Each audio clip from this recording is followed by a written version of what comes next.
पूर्वतिर स्वयं कि मुख्यमन्त्रीले पनि भनिराख्नु भएको छ, मेयरले पनि भनिराख्नु भएको छ, सरकारी तथ्याङ्कहरूले देखाएको छ। अघि हामीले 30 मिटर काम गर्ने भनेर त सरकारले भनिसक्यो, किन भन्यो भन्दा 15 फिट माथि छ यो तालभन्दा भन्ने आदि इत्यादि कुरा छन्। यस्ता कुराहरूले चाहिँ हामीले चाहिँ यो फेवातालको 16 डोलो नै 65 मिटर गर्दा चाहिँ धेरै कुरा धेरै ठाउँमा अन्याय पर्छ भन्ने कुरा नै हो। र हामी जुन आज भुजेल बस्तीको कुरा पनि भएको थियो गौरीघाटमा, हामी नितान्तसम्म 16 डोलो फेवातालकै विषयमा आइराख्दा पनि अहिले धेरै कुराहरू हामीले गौरीघाटको मात्रै हामीले चाहिँ कुरा राखेका छौँ र मुद्दा पनि हाम्रो चाहिँ गौरीघाटकैमा त्यो 30 मिटरै कायम हुनुपर्छ भन्ने तरिकाले गएका छौँ, जुन कि राजमार्गभन्दा माथि। किन भन्दा देशकै सर्वोच्च अदालत र देशकै कानुनमा पनि कि बाटोको मापदण्ड लागेको रहेछ कि खोला नालाको मापदण्ड लागेको रहेछ। हामीलाई त कस्तो गरी बाटोको मापदण्ड लगाइएछ, बाटोको मापदण्ड लगाएर चाहिँ सम्पन्न पनि दिएछ, नक्सा पास पनि छ, सबै छ। फेरि बाटो नागेर गएको खोला जब घरभन्दा 30-40 मिटर अगाडि छ फेवाताल, फेरि त्यसको मापदण्डले बाटो नागेर पनि फेरि अर्को गर्दा चाहिँ हिजो हामीले लगानी गरेको अहिले भन्नै पर्दा मैले अनि मेरो परिचय मात्रै चाहिँ व्यवसायको रूपमा होटल राजमान मार्केट यहाँ बुवा पनि हुनुहुन्छ, मेरै होटल मात्रै करिब 35 करोड इन्फ्रास्ट्रक्चरमा मात्रै लगानी भएको छ। जब त्यसको ल्यान्डको पनि कुरा गर्ने हो भने यो 50 करोड पनि नागेर जान्छ। तर भोलि सरकारले आफ्नो भ्यालुएसनले अथवा चलन चल्तीकै भनौँ, चलन चल्तीकै हिसाबले दियो भने पनि जुन हिसाबले मेरो इन्भेस्ट भएको छ त्यो पनि नउठ्ने अवस्था छ। आज हामीलाई ब्याङ्क तथा वित्तीय संस्थाले चाहिँ ताकेता गरेछ। मलाई मेरै कुरा गर्नुहुन्छ भने मैले सोही ब्याङ्कलाई रिभ्यालुएसन गर, तिमीहरूको ब्याङ्कले त धेरै लगानी मलाई गरेको भए पनि मेरो अझै भ्यालु अनुसार त तिमीहरूले अझै लगानी गर्न सक्छ, रिभ्यालुएसन गर भन्दा 65 मिटर छ, तपाईँको रिभ्यालुएसनै हुन्न भन्छ। मलाई ल तिमीहरूको ब्याङ्कले गरेन होला, म अर्को ब्याङ्कमा जान्छु भनेर एउटा पिआरको रूपमा एउटा साथीभाइको कनेक्सनको रूपमा जान खोज्दा अर्को ब्याङ्क पोजिटिभ, तर जब भ्यालुएसनको कुरा आउँछ त्यहाँ पनि त्यो 65 मिटर इस्यु देखाएर रोकिएको छ। त सपोज मानौ अति नै भयो यो जिजु हजुरबाउकोदेखिबाट आएको पीडा हो, ल यसलाई बेचेरै टुङ्गो लगाइदिउँ त, ल बेचेरै हामी अन्त सिफ्ट हुन्छौँ भने पनि न बेच्न पाउने अवस्था, न ब्याङ्कको ऋण तिर्न पाउने अवस्था। आज ब्याङ्कले भोलि कालो सूची नै राख्यो भने पनि मेरो कारणले भन्दा नि यो सरकारको कारणले चाहिँ आज म बदनाम हुने अवस्थामा पुगिसकेको छु। म एउटा पर्यटनलाई हिजो आज हामीले पोखरालाई पर्यटनको राजधानी भन्छौँ। हिजो मेरो हजुरबुवाले हजुरआमाले मेरो बुवाले 1970s मा फेवातालमा गएर माछा मारेर ल्याएर तारेर, अहिले फ्राई भन्छ हामीले तरकारीसँग माछा तार्ने भनेर, उहाँले माछा तारेर आलुचप बनाएर बारीमा भएको सागहरू टिपेर ल्याएर त्यहाँ भैया फल्थ्यो, भैया भनेको ड्राई राइस, जसलाई पानीको मात्रा चाहिँदैन त्यस्तो चामल उत्पादन गरेर बनाएर के अरे हजुरको हामीसित इतिहास छ, बनाएर फ्राइड राइस बनाएर आदि इत्यादि गरेर सुरुवात गरेको पर्यटन क्षेत्र आज राजधानी बनाएको छौँ हामीले। हामीलाई नै आज त्यहाँ चाहिँ अधिकरणकारी भनिएको छ, हामीलाई नै विस्थापित गर्न लागि छ। आज फेवातालमा मान्छे डुब्यो भने सशस्त्र र पुलिसलाई अहिले तपाईँहरू जानुहोस्, इक्जाम्पलको रूपमा मैले भन्दछु, तपाईँहरूलाई रेस्क्युले 100 मा फोन हाल्यो भने 15-20 मिनट पछि आउँछ पुलिस त्यहाँ। आज 100 मान्छेहरूलाई हामीले उद्धार गरेका छौँ। तालमा वैशाखमा चैत वैशाखमा हुरी बतास आउँदा बिच तालमा मान्छेहरू घिटी भएको देख्दा हामीले चाहिँ ढुङ्गा हिर्काएर गएर यो मान्छेलाई उद्धार गरेका छौँ। आज बीच मन्दिरमा बनेको हजुरले गुगल गर्नुहोस्, इतिहास हेर्नुहोस्, आज बीच मन्दिरमा बनेको बाराई मन्दिरमा माटो मुस्ने कामदेखि लिएर ढुङ्गा बोक्ने कामदेखि लिएर अघि अङ्कलले भने जस्तो त्यो चुनाहरू मिसाउने काम मेरो जिजु हजुरबाले गर्नु भएको छ। आज हामी कसरी भूमाफिया भयौँ, आज हामी कसरी भयौँ, हामी यति पीडित भएका छौँ। आज जुन रूपमा चाहिँ अघि पनि भइरहेको थियो केही चलखेल भनेको कुराहरू आएको छ, पक्कै पनि भएको छ। लेकसाइड जस्तो प्राइम लोकेसनमा अहिले पनि तपाईँहरूले सेटेलाइटबाट ड्रोनबाट हेर्न सक्नुहुन्छ, यस्तो यस्तो प्रपर्टीहरू खाली छ। ती प्रपर्टीहरू कुनै मैले यहाँले गोप्य नेताको पनि मैले ख्याल राख्नुपर्छ, कुनै कम्पनीको नाममा दर्ता भइसकेका छन् र ती कम्पनीको हामीले मास्टर डिजाइन पनि हेरिसकेका छौँ। ठुल्ठुला भव्य महलहरू बन्दैछ। अस्ति भर्खर स्थानीय सरकार मेयरसाहबले पनि भन्नुभयो पिल्लर गाड्दै जानुभयो, ल अब पिल्लर गाडियो यहाँबाट 65 मिटर माथिसम्म क्लियर गर्छ, त्यहाँ माथिकोलाई हामीले नक्सा सम्पन्न दिन्छौँ भन्नुभएको छ। त्यसको पछाडि पनि केही छ जस्तो मलाई लाग्छ, किनभने आज मेरै विषयमा परेको भएर हाम्रै विषयमा परेको भएर सकेसम्म मेयर हाम्रै मान्छे हाम्रै भनौँ न क्षेत्रको नेता हुँदै गर्दा पनि मैले केही कुरा चाहिँ भन्नुपर्छ। उहाँको इन्टेन्सन नहोला, तर फाइदा चाहिँ रैथानेलाई त्यहाँकोलाई भन्दा पनि बाहिरबाट आएको मान्छेहरूलाई लगानीकर्तालाई फाइदा हुने तरिकाले अहिले यो गुरु योजना आएको छ। पक्कै पनि गुरु योजना पनि छैन, उहाँको गुरु योजना छ जुन लगानी गर्दै आउनु भएको छ, तर सरकारको त कुनै गुरु योजना पनि देखिएको छैन। यसमा धेरै हामी पीडित भएका छौँ। अहिले हाम्रो पनि वैशाख 21 गते पेशी चाहिँ छ, सायद सम्भवतः अहिले देशका परिस्थितिको अवस्था हेर्दा चाहिँ हामी फेरि उत्साहित पनि छौँ।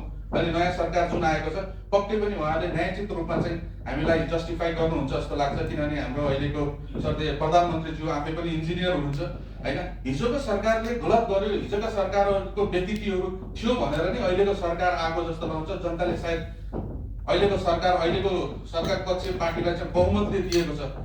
तर उहाँले हिजोकै सरकारले गरेका निर्णयहरूलाई नै सही मानेर अहिलेको कुराहरू हामीले भनेका स्थानीय पीडितहरूले भनेका कुराहरू पुनर्रिभाइज गर्नु पर्यो, यसलाई चाहिँ पुनरावलोकन गर्नु पर्यो भन्ने जुन हाम्रो माग छ, त्यो मागलाई पक्कै पनि उहाँले सुनिदिनुपर्छ जस्तो मलाई लाग्छ।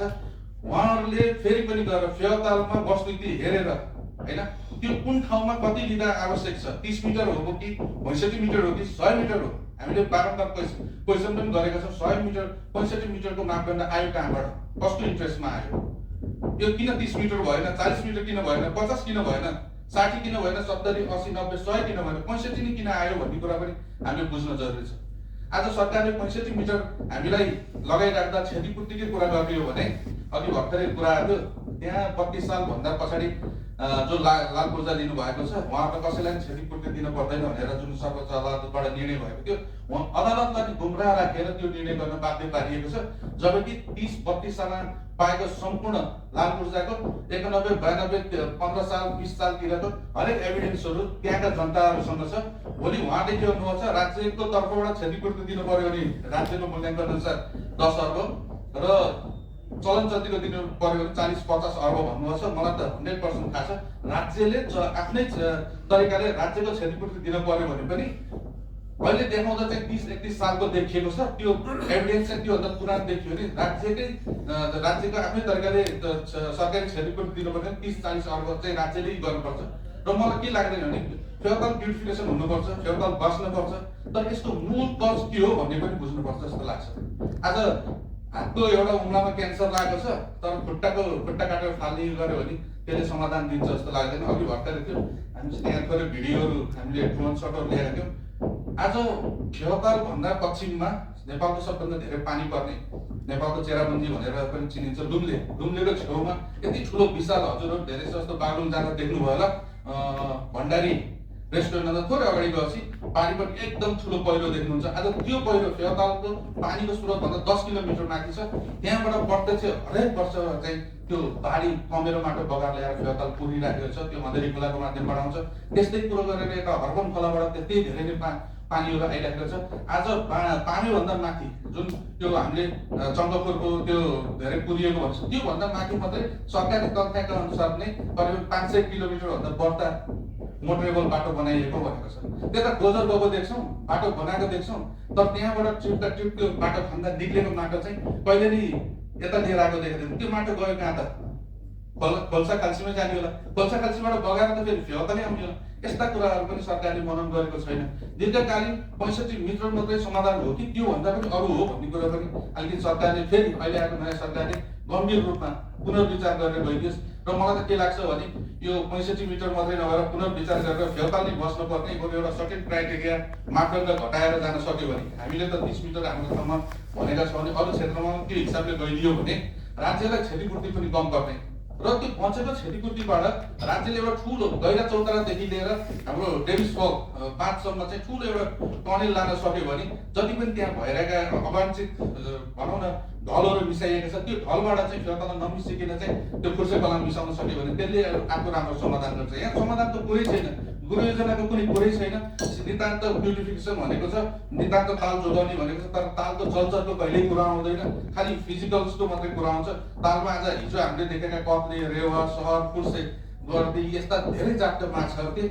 अहिले त्यसलाई विकासित माछाहरू, माहुर माछा, ढिकिपिया माछा, आजको ग्लास फिस भन्छ, त्यस्ता माछाहरूले त्यहाँका रैथाने माछालाई विस्थापित गरिसकेको छ। यस्ता विषय नै सरकारलाई चासो छैन, कहिले पनि आउँदैन, मिडियामा पनि कहिले नै आउँदैन। हाम्रो खालि पानीभन्दा माथिल्लो सतहको मात्रै कुरा गर्छौँ, पानीभन्दा तलको पनि हामी चाहिँ विज्ञ छौँ, हामीलाई त्यो विषयमा धेरै कुरा थाहा छ, तर हामीलाई नै विस्थापित गर्न लागेको छ। जस्तै हामी गौरीघाटमा भुजेल परिवार छौँ, तालपारी गुरुङ बस्ती छ, त्यस्तै झलारी बस्ती पनि त्यस्तै सदैवदेखि छ। आज भूमण्डल शाखाको पालादेखिको इतिहास हामीसित छ, तर हामीलाई नै त्यहाँको भूमाफिया भनेर चाहिँ चित्रण गर्दा अलिकति चित्त चाहिँ साह्रै दुखेको छ।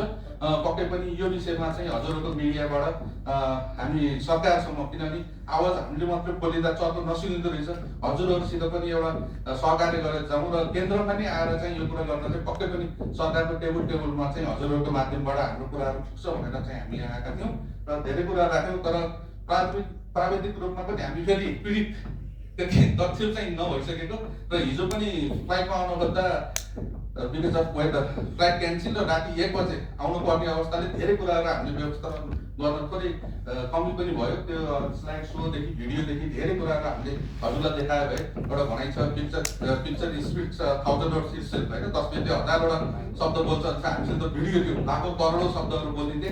त्यो चाहिँ हामीले हजुरहरूलाई पर्सनल्ली म फोनको माध्यमबाट पनि व्हाट्सएप गराउनेछु र हामीसित भएका पिडिएफहरू पनि आदि इत्यादि जे सपोर्ट हजुरहरूले प्रुफ माग्नुहुन्छ हामी कुनै पनि 90-91 सालदेखि यताको कुनै पनि दिनको हामी चाहिँ हजुरलाई प्रोभाइड गर्न चाहिँ हामी तयार छौँ र गर्छौँ भन्ने पनि कुरा गर्दै यहाँहरू सम्पूर्णलाई हाम्रो यो छोटो निमन्त्रणामा यहाँ आइदिनु भयो र हाम्रो कुराहरू पक्कै पनि न्यायोचित तरिकाले हजुरहरूले राखिदिनुहुन्छ भन्ने अपेक्षा हामीले लिएका छौँ भन्दै अब हामी विथ लन्च हामी चाहिँ यहाँबाट छुट्छौँ। यहाँहरू सम्पूर्णलाई धन्यवाद। तल है खाना